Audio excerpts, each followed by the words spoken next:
Welcome to GVN's Talking Comics interview. On today's show, we welcome Mark Kolpack.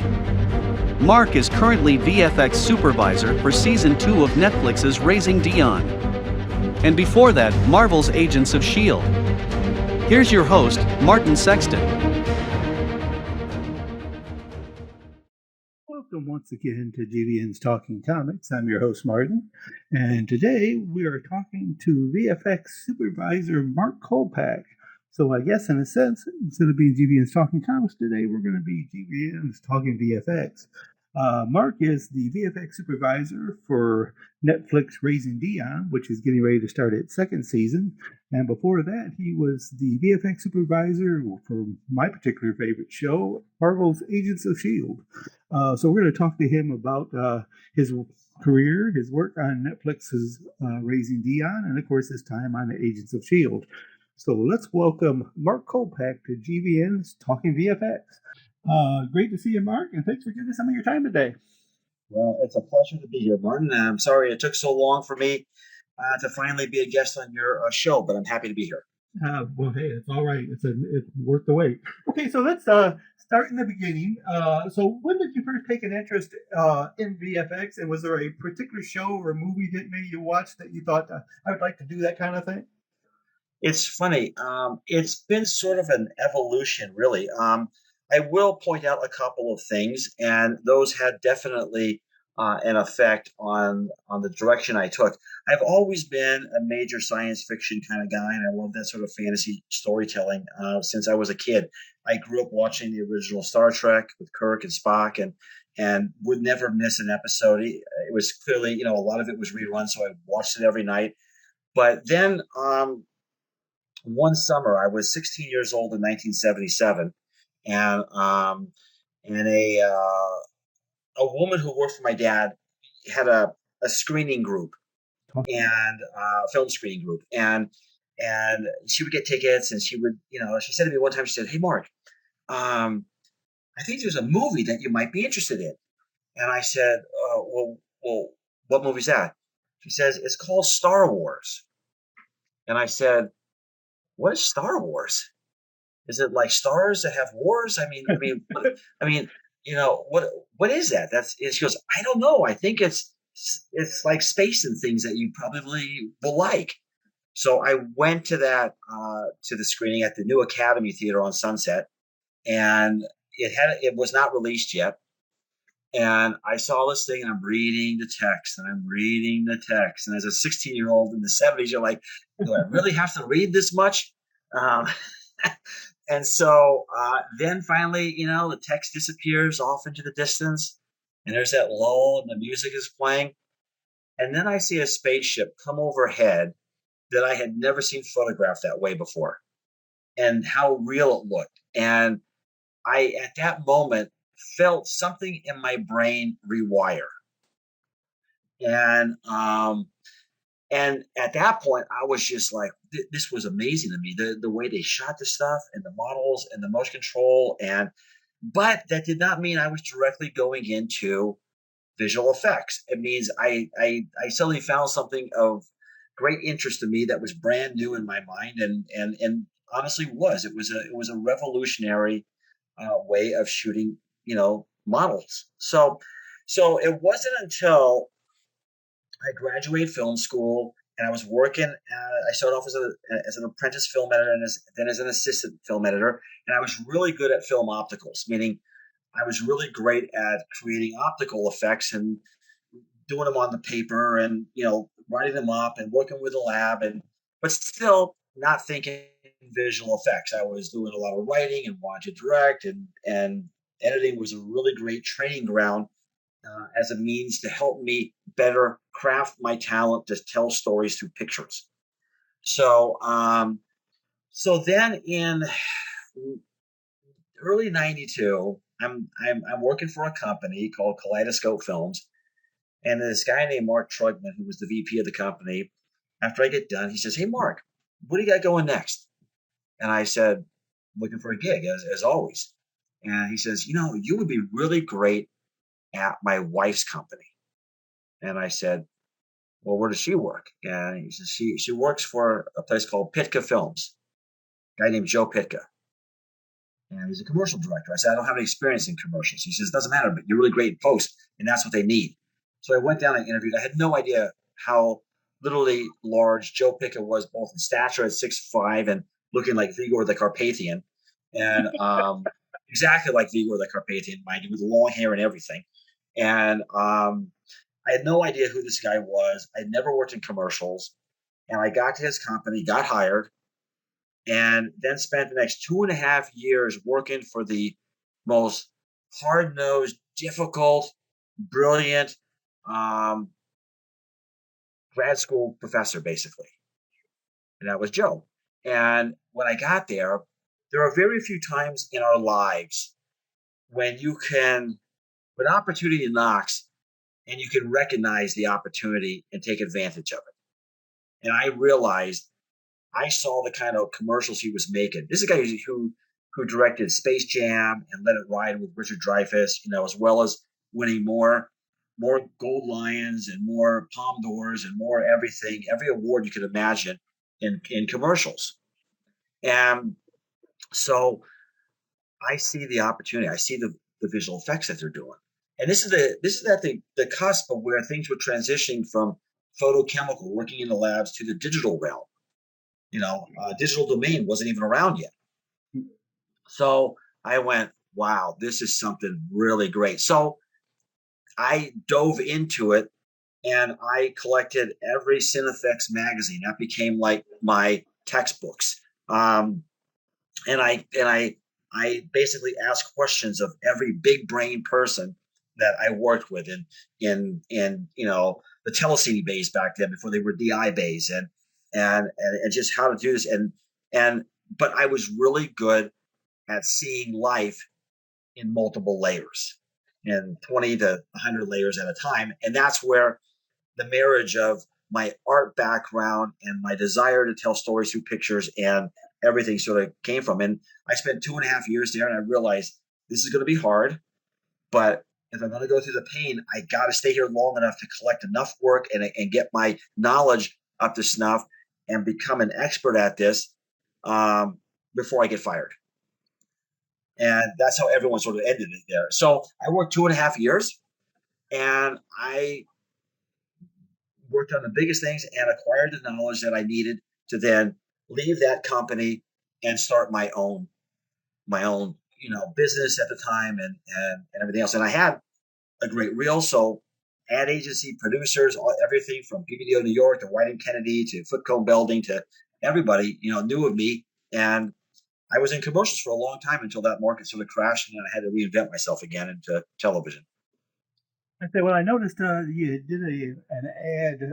Basically, it would sound like a network ad for the syndicated Deep Space Nine, for different things. And Yes. Of course, I saw that and said, man, I thought he was cool before. Now he's even more cool, because I'm a big Star Trek fan. So I said, and when I first saw it, I said, well, I got to check that out. So I went ahead and pulled it up. Of course, I pulled it up on your website, which, by anybody who wants to know what Mark has done in the past, go to his website. He's got some really cool stuff there. Yeah, I said, of course, you had me with Agents of S.H.I.E.L.D., but you definitely had me doing anything with Star Trek. So Well, that was a funny story with Deep Space Nine, because I was brought in to supervise a commercial for a company that had never produced any kind of live production, but they had an opportunity to do this commercial, this on air ad for Deep Space Nine.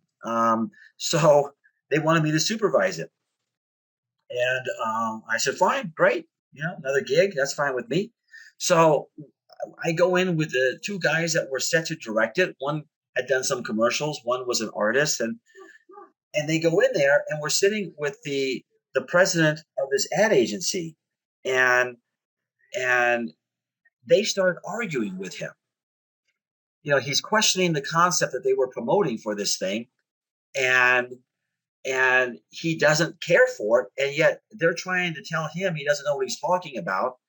And so I'm sitting in this very uncomfortable meeting, and I'm sitting there going, okay, I gotta somehow calm the situation down, because this is going south real fast.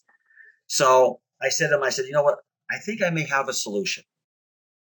And right away, the head of the agency goes like this to me, and he just locks into me.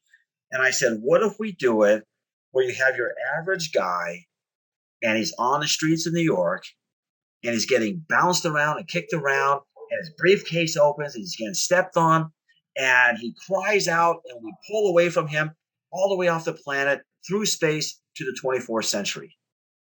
And in comes Deep Space Nine. And he looks at me, he says, I love that. I love it. We're doing that and you're directing it. And those guys were out. That was it. Well, I say again, I always question the logic of arguing with the guy who's paying for stuff. So, It never goes right. I mean, the reality of this business is a saying I always tell people, that I work with, and I say, look, I positively manipulate people to get what I want. Being mean or rude is not going to get you anywhere. But if I can work with you and I can see the talent that you have and you're going in a direction that maybe isn't correct in my mind in terms of what I want to achieve, I don't say to them, what the hell are you doing here? This is terrible, because that just sucks all the oxygen out of the room and people can't think. I'll always say, that's an interesting idea. I think I got a way that I can get you there a little faster. And they go, okay. And I tell them this, and this, and away we go. It just saves time. I don't have time to waste ever. So, that's just where things go. But, arguing with people that are giving you a job or have hired you and then you're fighting with them is not going to get you any repeat business. Right, exactly. And I always often find that people are much more inclined, even if it's totally against something, the direction they're going. If you approach it in a positive manner, they're much more likely to redirect than if you confront them with it, because then they start digging in their heels, and next thing then you're getting nowhere. Yeah, I mean, it takes a lifetime in a career to really understand the politics that occurs within every industry, and especially in mine. My industry operates a lot in fear. People dealing with very complicated ways of working and equipment and software, and those that don't know but are in positions to oversee things are nervous about being seen as they don't know. So I'm always extremely careful to help understand. And one of the things that's also I tell young people when I've spoken at colleges, I say, look at you can't tell someone that something doesn't work. You can't just when they say, hey, can you try this? That won't work, because that leads you right away into a confrontation. Right. Because you have to let them know that you're listening, and more importantly, that you hear them. And what I mean by that is you have to say, you know what, that's an interesting idea. Let me explore it and let me get back to you. Now you have listened and heard and regarded what they said. So if you come back, even though it's not going to work, you come back, I looked at it.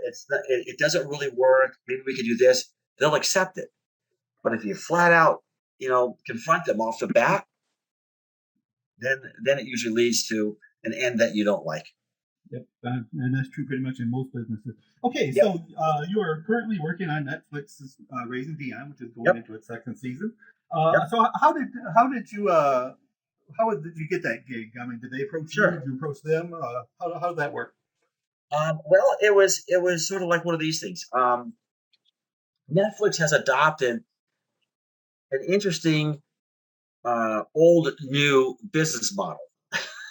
What I mean by that is, if you remember back in the golden age of filmmaking, studios had contract player deals, right? Right. They would sign an actor to a 5-year deal or a 5-picture deal or whatever the heck they did, and so they worked for MGM, they worked for Paramount. They were a stable. So I got approached by the VFX department at Netflix to ask if I would be interested in entertaining the idea of working with them as a CTP position, which is a contract talent player, and I would help them internally with looking at slates of projects that they were developing and seeing how much they would cost and everything else in the time that they would be able to have me working with them, with the idea that I would then transfer onto a show.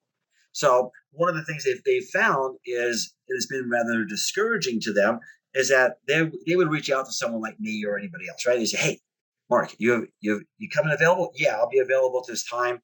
In a couple months. Great, great, great. We're not ready yet to pull the plug on you, and get that thing going, but we'll get back to you." And then they get back maybe a few months from now, and okay, we want to work with you. And they go, you know what? Something else just jumped in, and I'm not available again. So they kept losing out, on talent that they really want to work with. So I was someone that they had their eyes set on as someone they really wanted to work with. Um, so I went to that position, and then raising Dion was in the works, right? So they sort of slotted me for that, but it means I wasn't on the picture. I had to do a full, meeting with Carol Barbie, the showrunner, and some other folks, and an interview like anyone else. It wasn't a guarantee just because I was a CTP I was going to get the job. So I met with Carol and a few other people, and but anyways, so I interviewed, and they asked me. I had seen season one on my own. It wasn't like I watched it to work on a job. I had seen it because I was kind of interested, and I was a fan. I liked it, and they wanted to know what I would, how I work, and what I would, any ideas and stuff like that. And I was working already on some of the scripts, and through the CTP thing in preparation. And they liked what they heard a lot, and they said, "Well, we got some other people to interview." And I said, "Look, do your due diligence. That's all fine. If it doesn't work out, that's okay. So don't feel bad. No hard feelings. No, no, no, no, no. We like this. We just have to go." I said, "Okay." And so anyway, yeah. So then I got hired. So then I transitioned from the CTP onto the show, and brought my team on of Sabrina Arnold, my VFX producer, and Brianna Abbey, my production manager, and Ryan Moos, my VFX editor, who were all with me on Agents of Shield. Right. So we have a tight, foursome, and we do things extremely efficient. Okay. So how does that exactly work? I mean, as you said, you were already looking over the scripts in your other job. So as far as the for visual effects, do they give you a number of scripts ahead of time? They give you just the one script. Okay, now this is what. So how does that work? Well, streaming services work differently than broadcast television. Broadcast television is a writing as you go process, where premium cable like HBO and Stars and streaming like Netflix and Amazon and whatnot, and Apple, they would develop all the scripts prior to production. So you get to see the whole season arc, and then you're budgeting each script and breaking it down and planning all the visual effects, knowing that you've got this much money. You kind of break it up into a pattern for each episode. But that money in a streaming world is kind of great because you can easily slide it where this episode is going to be a little bigger, this one's going to be a little smaller, so you can move the money around to pay for it. Broadcast doesn't really work that way. They want you to be at an X number per this episode, and if the next one is less, then it's less. You're not getting to save that money and put it somewhere else. Sure. So I had a little bit of a heads up because Netflix really wanted me to handle Raising Dion, and so I started going over, like I said, the scripts and breaking them down and really getting an idea of what the season was going to look like, both creatively and financially. Okay, so like, of course, you had 7 years in Agents of Shield, and you probably learned a lot of things what did and didn't work. Were you able to put some of that knowledge to use as you're doing Raising Dion? Yeah, I mean, one of the things is that everything that you do, hopefully you do because the material is creative and challenging, and if that is the motivation and not a financial one, then you usually walk away with a new tool or a new jewel of knowledge, right? And that tool gets put in your box of tricks, and so therefore you have all these really great unique tools that you can then use on other projects, and that's been basically built over my career. And a lot of what I do has been kind of in the superhero genre area of the last, I don't know, 14 years. something like that. It's from No Ordinary Family, Heroes, and you know, and then of course Agents of Shield, and now Raising Dion. So, um, so anyway, so you know, you you learn how to become better at your craft, and that enables you to problem solve quicker, faster, better. Um, and so I know right off the bat how to manipulate things visually, both from a 2D perspective or a 3D approach, how much I can get out of things on set, uh, and what I can get away with and save time and money there if need be, without compromising the end result, meaning the shots that have to always work. The art has to succeed always. Are there shots and things that I've done that I'm not particularly happy with? Yeah, I had some things in Agents of Shield that I didn't like. There was a matte painting of the bus that landed in a jungle in season 1 that didn't look too great. That was part of what's really important, Martin, when you're doing this stuff is you have to be kind of like a casting agent for visual effects. It's really, really important that you cast the work to the strength of the visual effects houses. Most visual effects houses will, in the past, will say, "Oh, we're great at everything. We're great at matte paintings and 2D comping and 3D work and character animation and effects work." And but not everyone is really great at everything. And also, it's important from my perspective in terms of my responsibility is to limit risk, mitigate the risk, and that means you can't overload a facility with too much work that you jeopardize it getting completed to the satisfaction that you need the work to be at.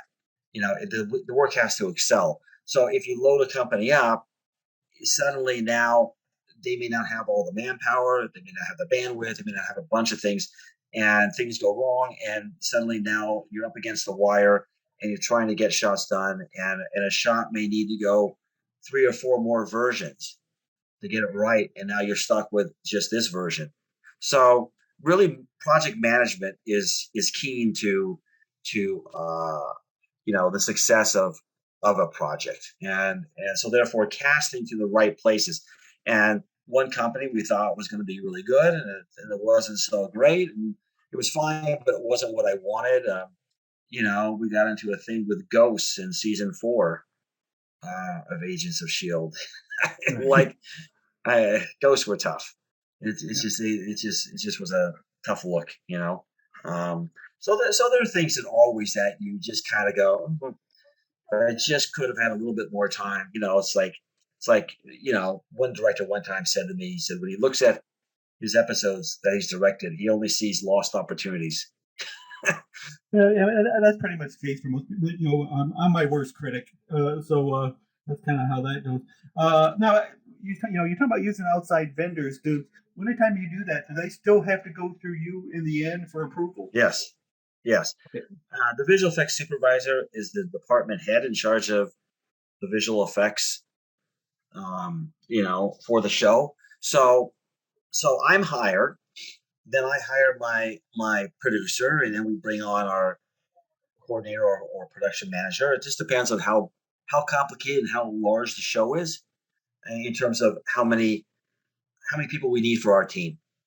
So in this thing, we said, well, it's going to be not a huge amount of shots, so we can pretty much use our same team that we had on Agents of Shield without having to add more people. So I then bring them all on, and then I'm sort of, again, responsible for where the work will get done and how do I get the work done for the money that I have been given. And most of the we're only using 3 facilities. We're using Fuse, COSA, and Spin VFX. So we were going to have a 4th, but there just wasn't enough work, and therefore we were able to divide things up nicely amongst the 3. But so then what comes into play is like, gee, I would like to do it the way I normally do things, which is I normally would travel a day or two around town, going to the VFX houses, sitting with the artists, looking in the screening rooms, talking about the work, bringing them in, make sure they understand, what it is that I'm describing or need or the changes they are in within a shot. But we have COVID, so everything is literally done like this now. So I spend most of my time looking at my computer monitor to the Hollywood squares, of wonderfully talented people, but it's not the same. So we have to manage the projects, and in this case, I went, well, we're going to have to make our money go a little farther. So we did that by using our houses that are also in tax credit friendly territories. So we get exchange rate plus we get tax credits. So, there was a lot of money saved through tax credits that we're able to make our dollar go further and get more on the screen and everything else. Dude, those are the kinds of things that just the person watching this would never even think. All that goes into it. I mean, just as you said about balancing this to that as far as money spent. All we see is just, well, that effect looks really great. Is that we don't ever think about what actually goes into it. Yeah, Okay, so there's a lot. yes, and I'm learning more as we go here. Okay, so of course, naturally, on a new show, you're working with a new cast. Was that an adjustment for you? I mean, you've been working basically with the same people now for the past 7 years. So working with a new cast, was that any kind of adjustment for you? It was a big difference. Part of the thing that you develop over time is a trust and a respect, and even though someone hires you, so technically you go in assuming that people respect your talent and who you are as an artist and everything else. But some of that is really built over time. And on Agents of Shield, between you know between Jed Whedon and Jeff Bell, who were really running a lot of the day-to-day stuff of being the showrunners, for that project, along with Jed's wife Marissa. Um, but Jed and Jeff were really the sort of nuts and bolts in a lot of the departments, and so I had certain freedoms on that show that weren't readily available or evident in Raising Dion, and that is like, when they would sit with a director, and they would have their long meeting, where the director can go page by page, scene by scene, ask every little question. What is the subtext of this? And I'd like to do something like this. Does that feel right to you guys? And everything else, and sort of really plot out their execution.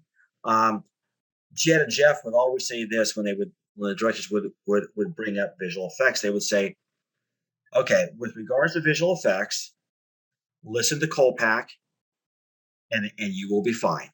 Let him do what he's going to do. Just let him do it. He will make you look great. So just follow his lead." Well, that didn't exist in Raising Dion. So, and it's a faster turnaround. You're doing 8 episodes, 4 directors. So each director shooting 2 episodes, and there's block shooting. And you're dealing with, which, while I went into it going, oh, yeah, we have a cast of kids, for a lot of it, you don't realize the challenges of shooting with children, especially 9-year-olds. They have a very limited amount of time on set. They have to go to school a lot. And so you're always racing the school, equation to the shooting equation, and making the equation balance out. And they're very talented. Josiah's really talented. This kid Griffin, who plays Braden, is really, really talented. I mean, they're all wonderfully talented kids, but they're kids. Right. So sometimes their attention spans, they kind of like start going nutty on set and running around, and you don't have the certain time frame you have with adults, whereas you get more time out of the day. You get 6 hours. So it's a scheduling thing that the production did very well with balancing out non-kid scenes with kid scenes and everything. But it was hard for me to get in there to begin with and really let the directors know, please don't be threatened by my presence. I am here to help you. So I can only help you as much as you allow me to help you. And if you don't, then we're usually dealing with things that didn't really work well for visual effects. and then we have to do what I call Frankensteining shots together, which is like you're really just using crowbars and shoehorns and trying to put things together to make a moment that could have been handled if you employ the expertise of the visual effects person. Anyways, so it's always a sort of a learning curve, but you only have 8 episodes.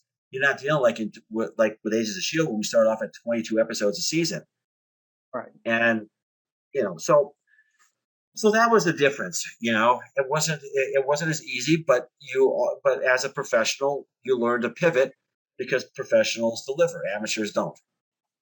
Exactly. Okay, so since we're talking Agents of Shield, let's go ahead and pivot there a bit. When you first started with Agents of Shield, did they give you any indication, or did you have any indication of how long you might get? I mean, because of course, it seems like, especially after like the 5th season, it was a constant battle to know if it was going to go to the next season or not. I mean, did you have any aspirations that you were going to get a long run out of it? None. It seemed like a battle from the get-go after the first season, and it never seemed like, maybe going to season 2 was kind of a little bit more of a given, but as everyone is painfully aware, our first 10 episodes were not our best showings, but they were not our best showings because we had to tread water, which is what I found out later. I never understood. We were kind of, instead of doing an anthology, we were sort of doing the Monster of the Week episode, you know what I mean, kind of deal. Right. And it was because you had Winter Soldier coming out, and we couldn't ever say Hydra because that was something that was going to come out there. So we had Centipede, which was the shadow entity of nefarious individuals, until Winter Soldier came out, then episode 11 we were able to okay, great. That's out. Everyone knows. So the producers were able to write, more freely. Let's put it that way. And right. so I always felt like from season 1, because we started with such high expectations. I mean, Josh did a brilliant job, directing the pilot, and it was great from the get go. The people assembled were fantastic. It was just kind of a dream team, kind of pairing there of everyone and in all the different departments. So it just was always kind of like, well, are we going another season? And we are. We got to pick up. Okay, we got another one. As the season went a little later, I think we were a little bit worried. I remember one season we got sort of a really kind of late notification. I can't remember if it was season 3, but then season 4, which I think most people regard as one of the great seasons that we produced. Right. With the 3 pods, which was a great structure of storytelling.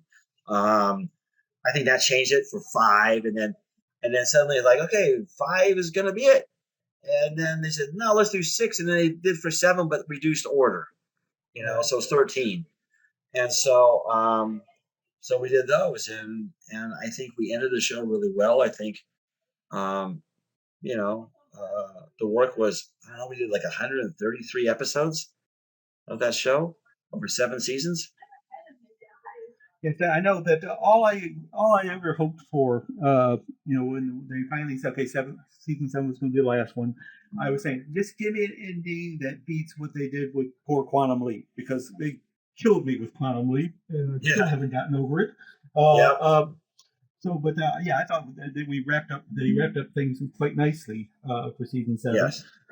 Okay, so I mean, you've had a marvelous cast for Agents of Shield. Yes. Was there a specific actor or actress who was the most gung ho about you wiring them up or doing whatever you needed to do to make an effect happen? It's funny. Again, it's an evolution, right? And it's always like, who's the guinea pig, and how did that go? If that went well, then everyone was more open-minded. But I think everyone was floored by the work that my team and I were producing, that they couldn't believe it. I will say that in the pilot,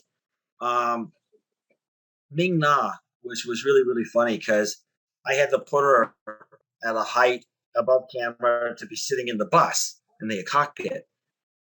And so we had the blue screen, and Josh said to me, "Okay, Kolpack, your time to shine. I'm out of here at like 6 o'clock," and he left, and I got to like deal with Ming, and she's sitting up on this crane. She's looking around. She goes, "Do I really need to be up here? I mean, I feel really stupid." And she was a little, she was obviously uncomfortable. And I said, "No," I said, "Look, I said it matches the perspective. It works for the height. It's going to be fine." And she went, "Okay." And then they saw what was being produced, and then whatever I would say, they would go along with, or they would try to understand it. I was always with my iPad. I would always show reference. I would show how shots were coming together, keeping the energy positive and exciting, and motivate them always. So they were all open.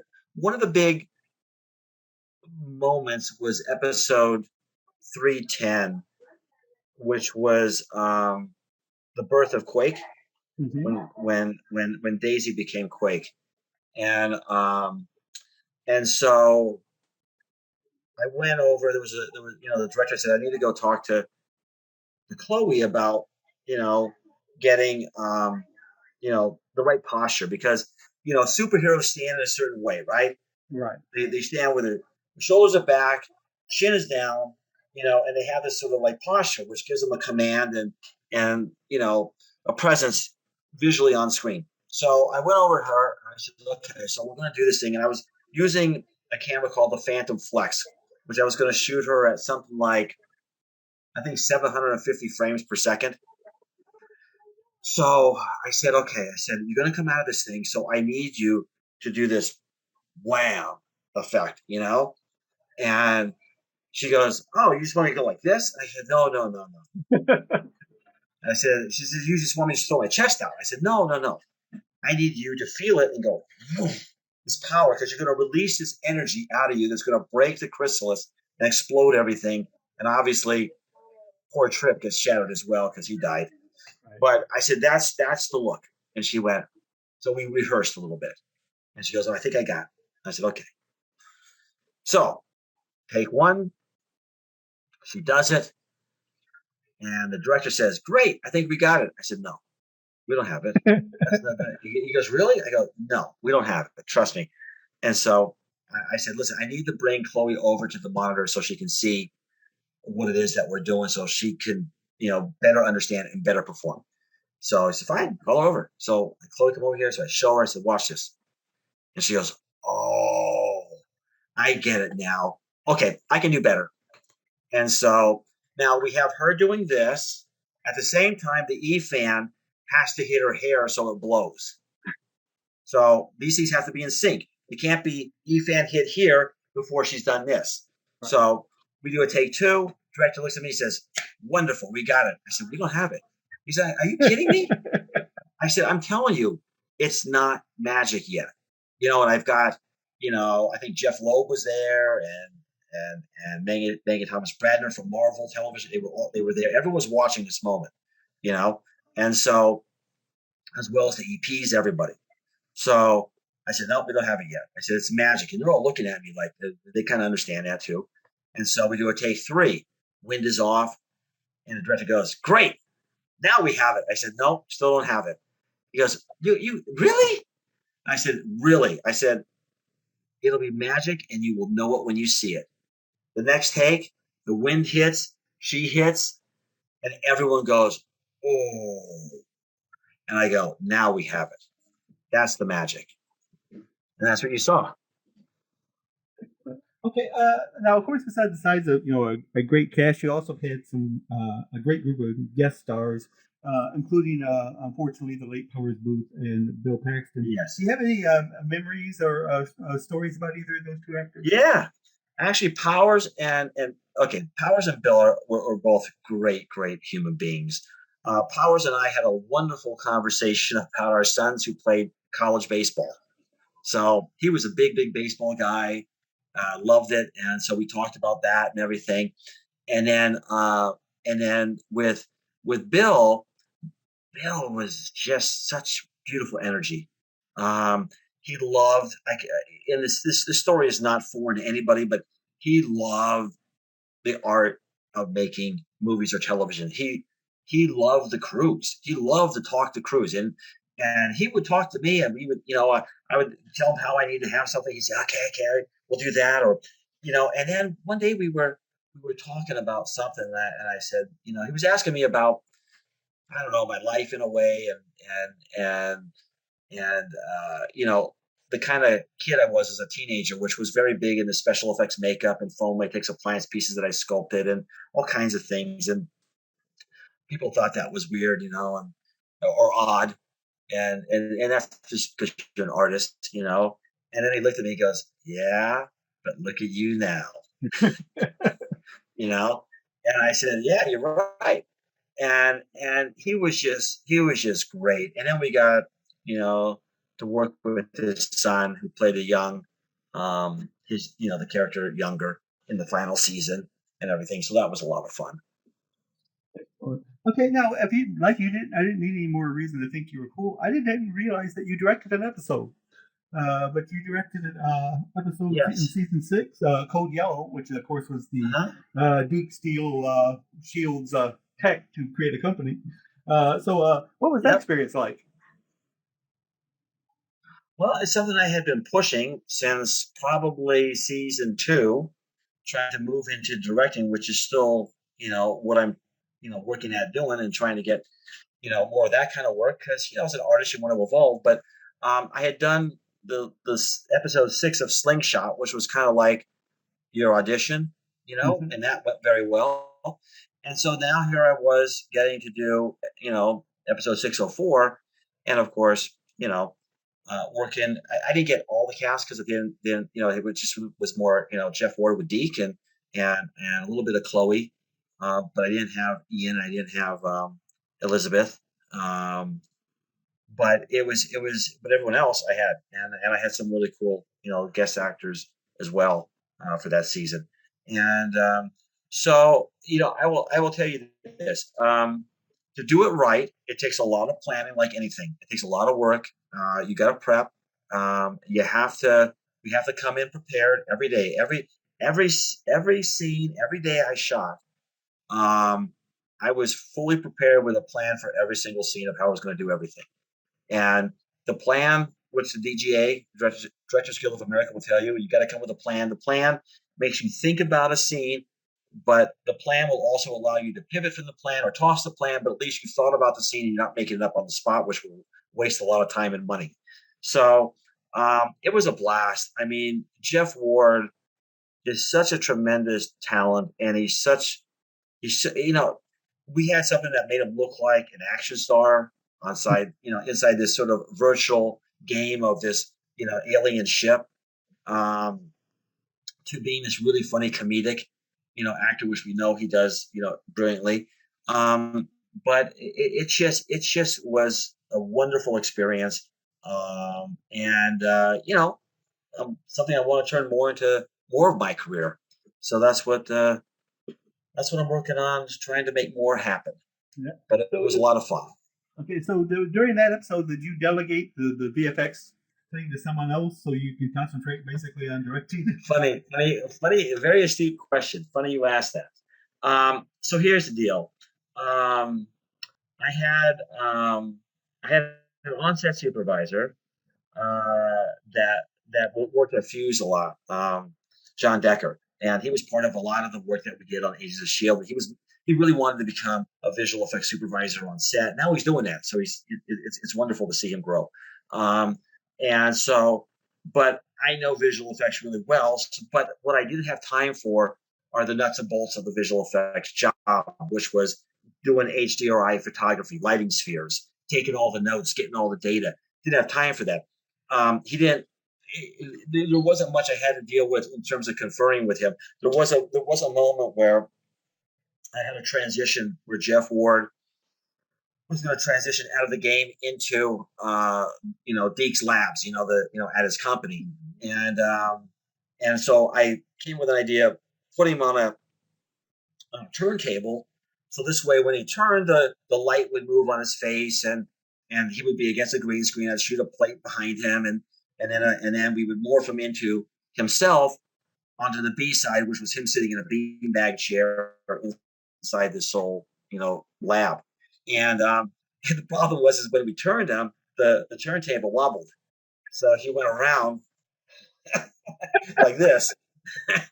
and so it wasn't working. And so Mark Christie, the key grip, and my DP Kyle Jeweler looking at me, I go, this isn't working. And they go, I don't know what to do. And I go, okay, I got to switch hats here from director back to VFX supervisor. So I go, okay, here's what we're going to do. I said to the DP, I said, Kyle, we're not going to move Jeff. Jeff will stay still, and you're going to move the light so it makes it look like he's actually turning. And that's how we did it. Well, a little bit of both there then. Okay, well, I could talk Agents of S.H.I.E.L.D. forever, but I know you got other things to do. Like I said, I know that you're working steadily on raising Dion. And do you have anything else that you got in the hopper that you want to talk about? Is this pretty much this has been your laser focus? Yeah, I mean, it's tough to grab, other things, or there's nothing really. Things will start to come up as I get closer to finishing. We'll finish the visual effects in probably mid-November. Mm-hmm. But I'm trying to get one of my own projects going with my agent that I think could be great, but it's just, that's about all we can do is she could put the feelers out and start to see what's what, and maybe Netflix will have another project that they'll want me to be a part of. I don't know. Nothing has been said to me yet. So, but I might end up taking, the rest of November and December off and show for a bit, and then come back in the new year. But yeah, nothing in the hopper yet. I mean, some things get away from you and you kind of go, oh, that's a bummer. Mm-hmm. All right.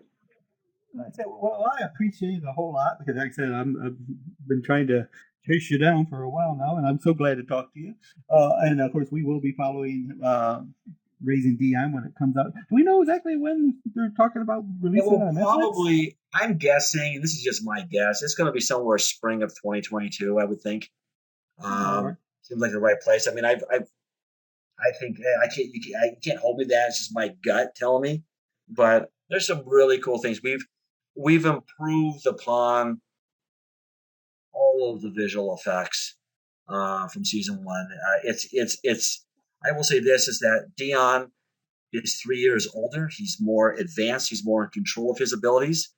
And there's new looks to things he's done in the past, and there's new things coming up. And there's a really cool thing I'll just tease with that is our sort of antagonist. That's going to be very, very cool. So yeah, it's going to be an exciting second season for the show. All right, love the tease. All right. So Mark, I appreciate it. Like I said, and we will be, of course, like I said, following everything you're doing very closely, and we appreciate it. Awesome. It was a pleasure speaking with you. All right, thank you. Thank you for listening to GVN's Talking Comics. Please come back again. Talking Comics is a production of Geek Vibes Nation.